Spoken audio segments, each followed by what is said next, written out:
Good afternoon, everybody. Thank you very much for making it until now. I know Gamescom is very close, and you're probably all keen to go and play some games there.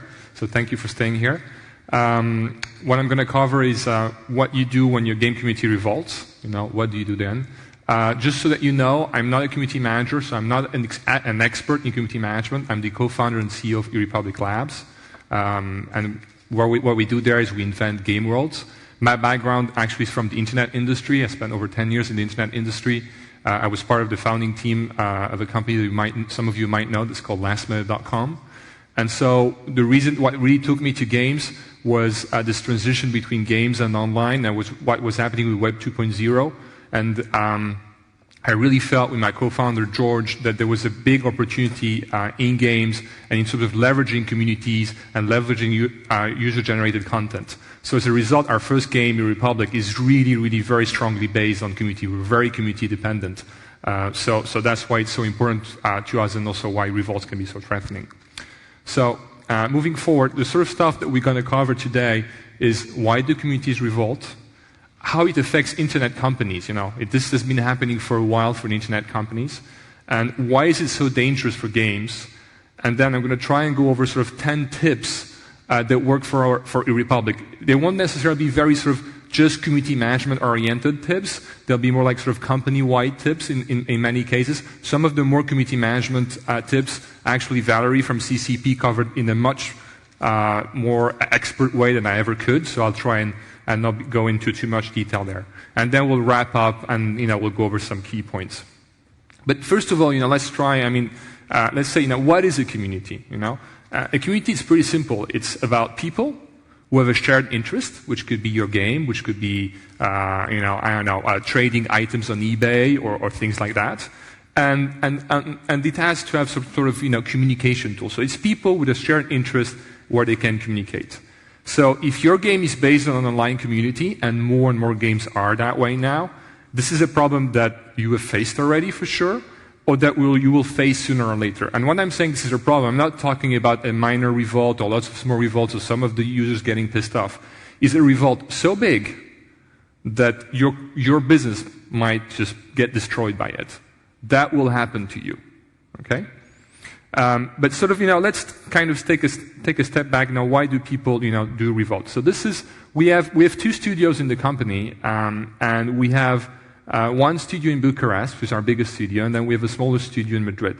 And this is an image of Puerta del Sol just a few months ago, just after the Spanish government basically announced that they were going to stop a provisional baby bonus that they would give to people, a 3,000 euros baby bonus.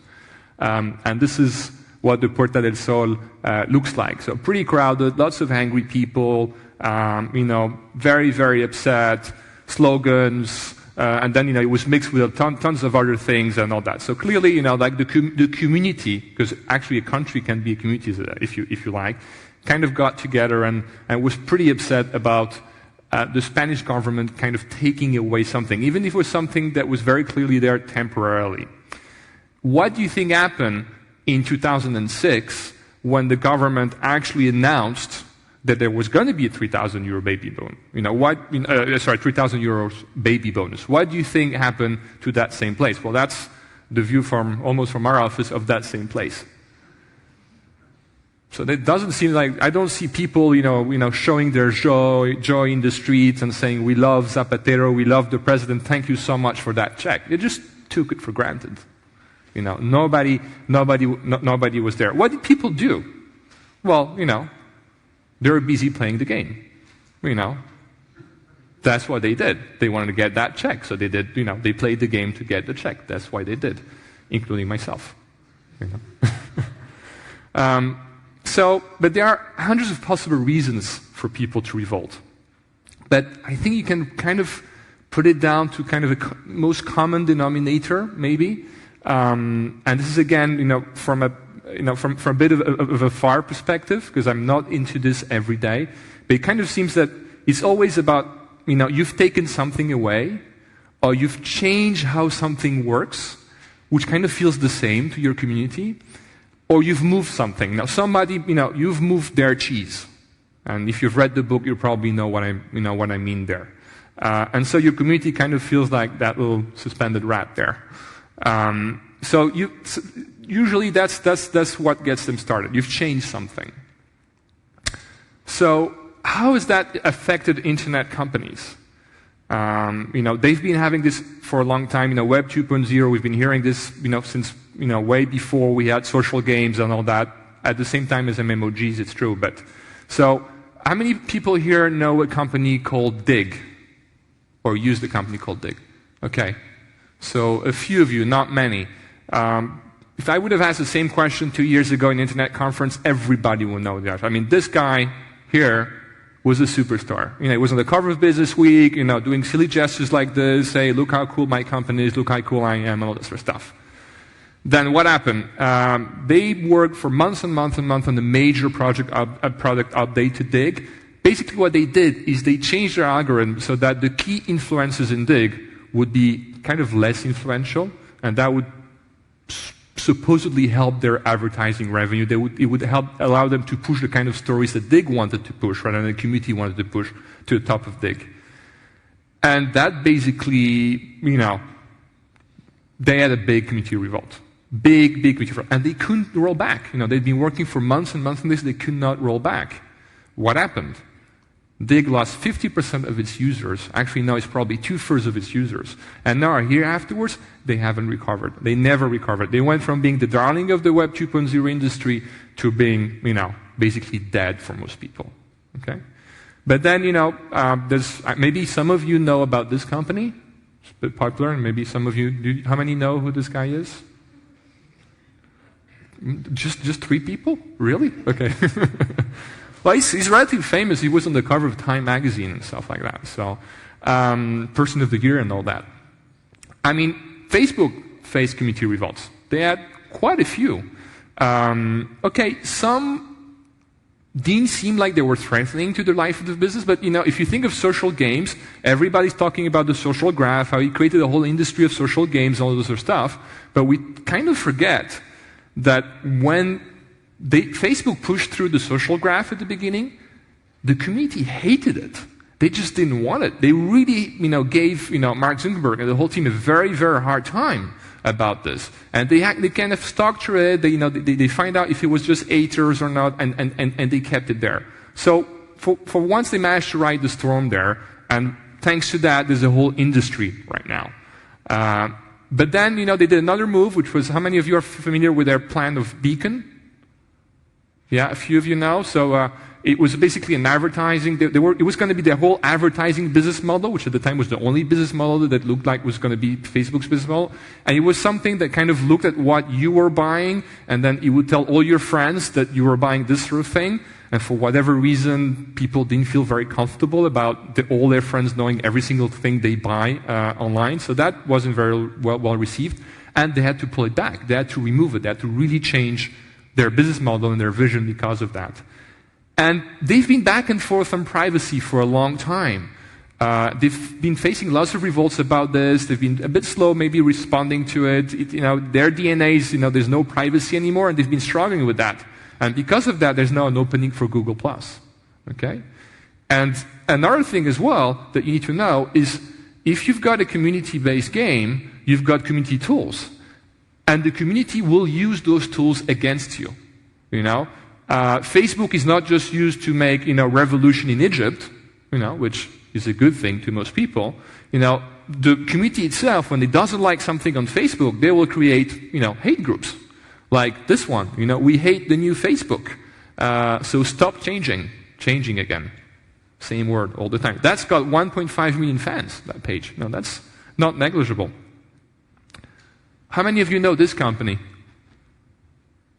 Just 1, 2, 3, 4, a few people. Any of you staying here got your accommodation thanks to Airbnb? Nobody? No? Yeah. Okay, good. Well, if you did, please don't do that.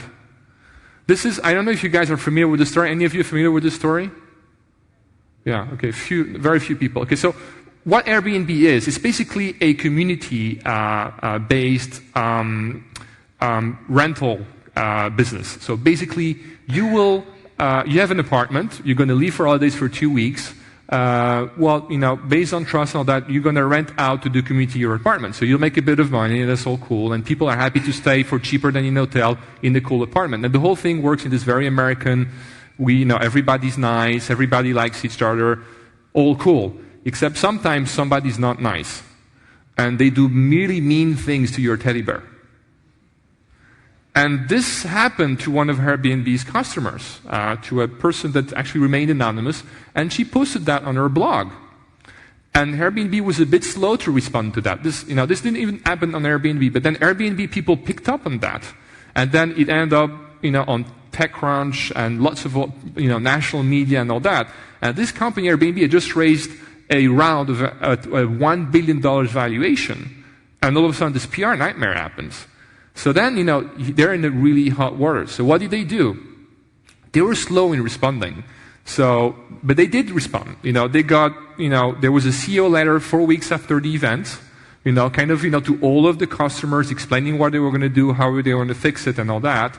And after 6 weeks, they basically came out with this Trust Safety Center initiative, 14 new trust and safety features initiative. And there's some really significant things they've had to do there to save their business. I mean, their business was going to go out just because of that one problem. A $1 billion business was going to disappear because of that. And they've had to change it. And now they have to offer $50,000 guarantee to all their customers. That's a significant change in their business model. I'm not sure how their investors feel about that, but they didn't have a choice. So I think they reacted well to this, by the way. But, it's a difficult one. So why is it so dangerous for games? Why should you worry? And Valerie is here, so she's been kind enough to actually give me some clarifications about this one. But how many of you are familiar with this memo? Okay, so I actually got it wrong. I actually got it the wrong way around. But basically, what happened is CCP for their game EVE Online, they've had a subscription model for a long time. And as you know, free-to-play is extremely popular. It works very well. We know because we've got a free-to-play model. And they decided, I think, to explore a little bit that free-to-play model, which makes sense from a business perspective. But apparently some of the players didn't like that. And there was an internal memo with some language in there that you probably don't want to see leaked to your community. Like, there's a term I hate in the social games industry, which is calling your top customers, your VIP customers, whales. Stuff like that. It's not very nice. And I know they had some big problems with that. And as online games become bigger and more social and more community, and the community dependence really increases. So, and again, Valerie will maybe correct me afterwards in the questions and all that, because I'm not into all the details of this. But then I looked at how they sorted it out, and they've got this really well-prepared thing of, this committee, this player representative and all that. I was curious, and I looked at, okay, they negotiated an agreement with the player representatives. And then I'll go, this is something where actually I kind of disagree with how CCP does things, so it might be interesting for that specific thing. I think negotiating agreements is a bit dangerous. And the agreement they had is the investment of money in EVE should not give you an unfair advantage over the investment of time. And if you watch that video, the senior producer is not having a good time. It's clear he hasn't had a good time during that thing. So it probably helped a lot, even though, but imagine if Zynga had to agree to that with all their players. I mean, that would be a difficult one for Zynga's business model. Different business, but interesting anyway. Speaking of Zynga, it's not only in hardcore MMOs that communities can revolt. They can also revolt in casual games. Cityville, the biggest success that Zynga ever had. At one point, maybe they got just a little bit too greedy. They decided a few months after launch, okay, now what we're going to do is for the top players, the most committed players, we're actually going to reduce the amount of energy that they have because it's going to monetize better. And then the players really didn't react well to that. And, they started creating protest groups on Facebook and all that sort of stuff, twittering about it. They started a Cityville boycott and all that sort of stuff. I don't know. I don't have inside information about how that change worked for Zynga in terms of revenues. Maybe it had a positive effect, but in terms of traffic, that was it. They've reached their peak and they started going downhill with that game.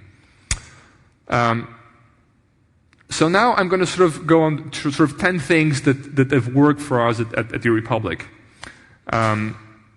So first of all, what is therepublic.com? Our game it's a strategy game world that's based on a what-if scenario of the real world with epic goals and a patriotic hook. That's what it is. We have about 2.5 million registered users all over the world, but we've got a free-to-play model, so that's that helps having larger numbers. And we've got about 45 people over the 2 studios and profitable company. So the first tip, which has been mentioned before, is be prepared. Really be prepared. Be especially prepared if you have a virtual goods model. Why? Because a virtual goods model is a bit more risky than a subscription model. Why is it more risky?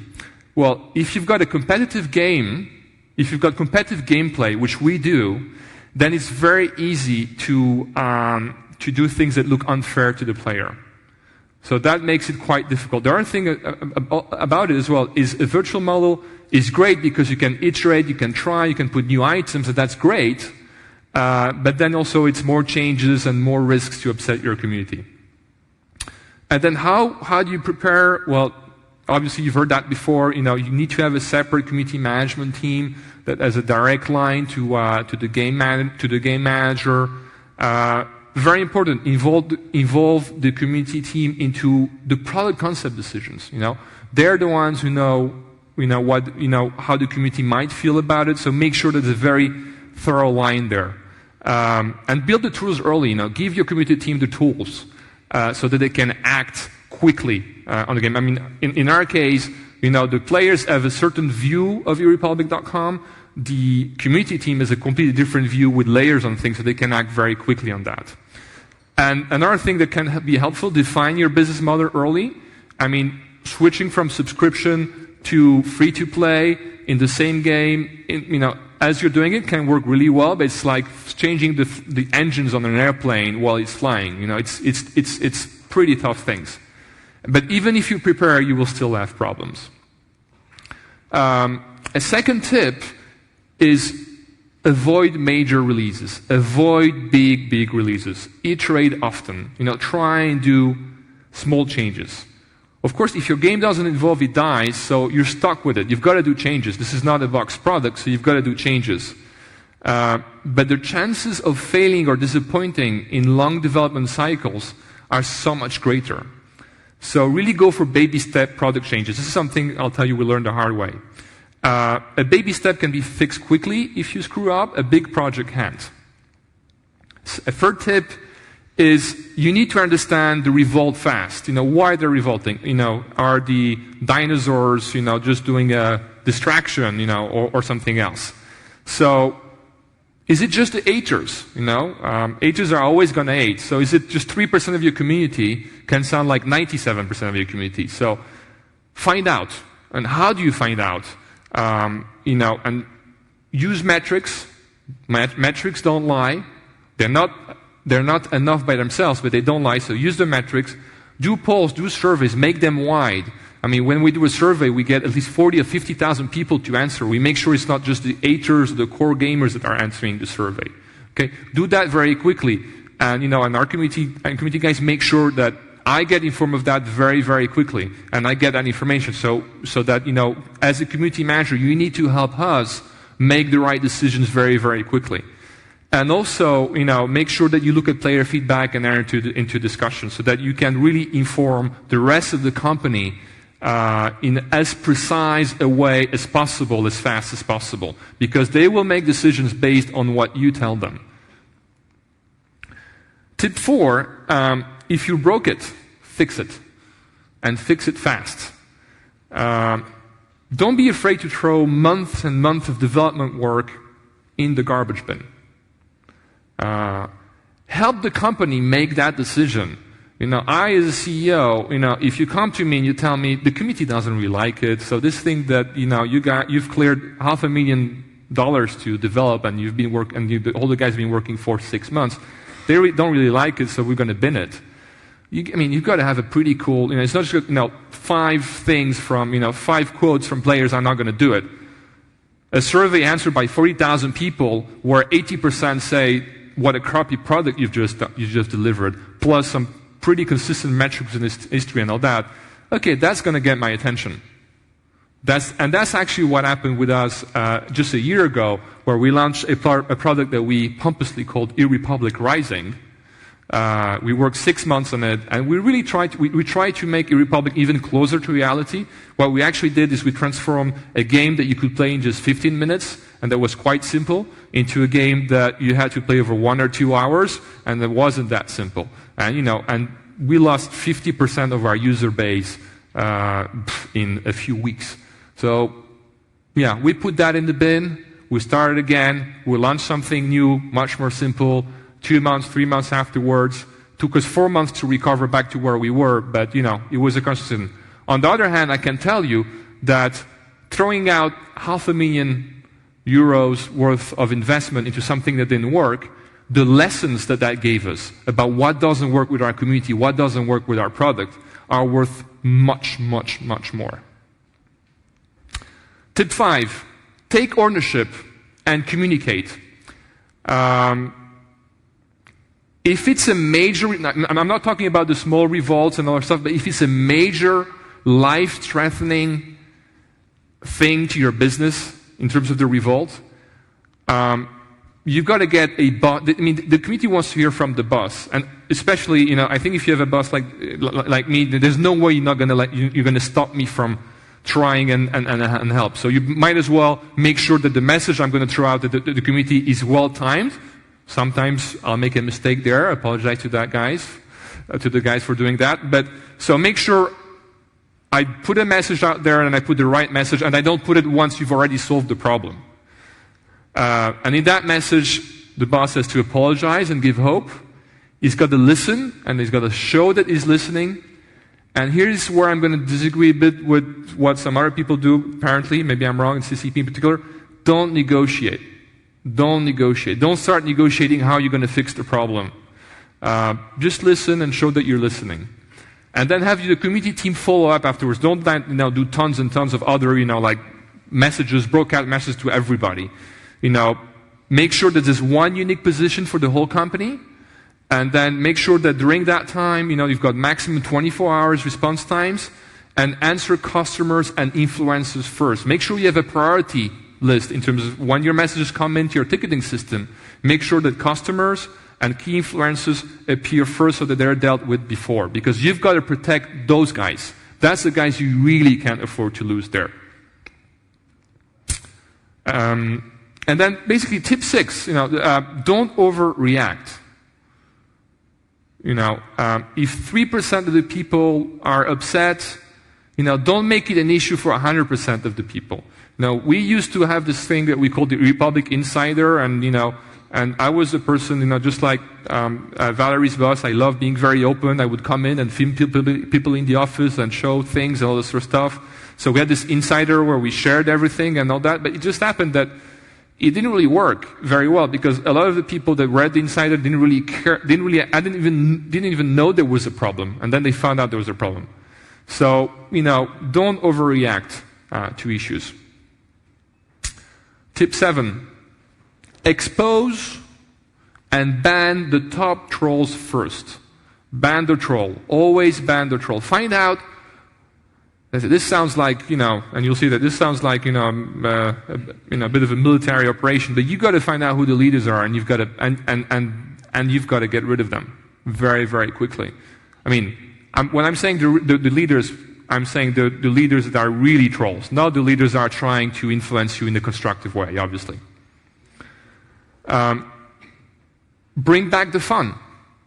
Bring back the fun. Why they're revolting? Are they just revolting because you've made a change they don't like? Or are you revolted because, you've got a sandbox kind of game, and right now things are just a little bit boring?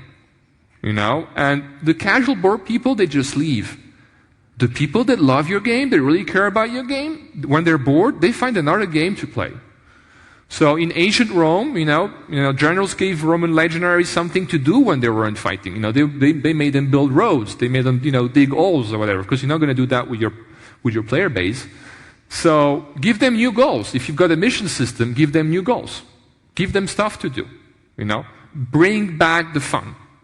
Okay? Maybe they're just revolting because they're bored. And don't take it personally. I mean, I've been compared to, I haven't received any death threats yet, so I guess I don't really qualify for a lot of things, but you know, I've been compared to unsavory characters like Gaddafi. My co-founder George has been, you know, compared with a former Romanian dictator. I don't know how many people know Ceausescu. I made a bet with my founder and nobody would know him, but I lost. Okay, you all know who Ceausescu is. Okay, so basically, no, don't take it personally, but more importantly, you know, you get this, you know, if you're quite senior in the company, normally by this stage, you know, you've got a bit of a armor and this doesn't affect you, but remember that the guys who are getting tickets every day, you know, watch team morale, because during that period, I don't know how many insults they're getting a day, and that's a different story. So check that everything is there. And the last tip, I'm a bit afraid to put that one on, but I really think it's true. Hire women. Hire women. I mean, games is such a male-oriented industry. It's worse than the internet, seriously. And at the beginning, you know, we of course, like everybody, we recruited, you know, our game is 90% male. 90% of the people who play game are male. So when we hired the moderators from the community, we had mostly males.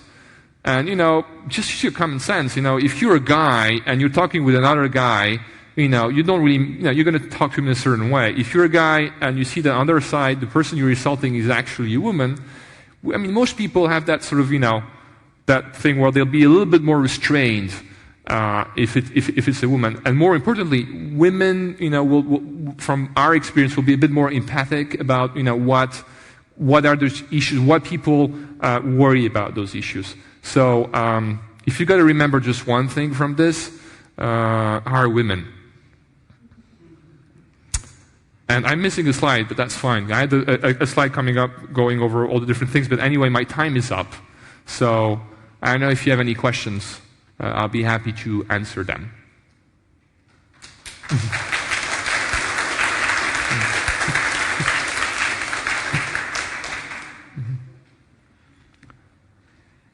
Any questions? Or are you just in a hurry to go and play? Yeah. You mentioned... Sorry, I'll repeat the question if you don't have a mic. Yeah. You mentioned you have 43 people in your company right now. Yeah, 43 people. How many of those deal with the community? Okay, so we have about, and they'll correct me if I'm wrong, I think we have about 6 people internally that are fully focused on the community. And on top of that, we've got about 40 external moderators. So, but we don't count them in the overall staff. And one more thing, is your management involved in community management at the top level? I mean, yeah. Obviously, but...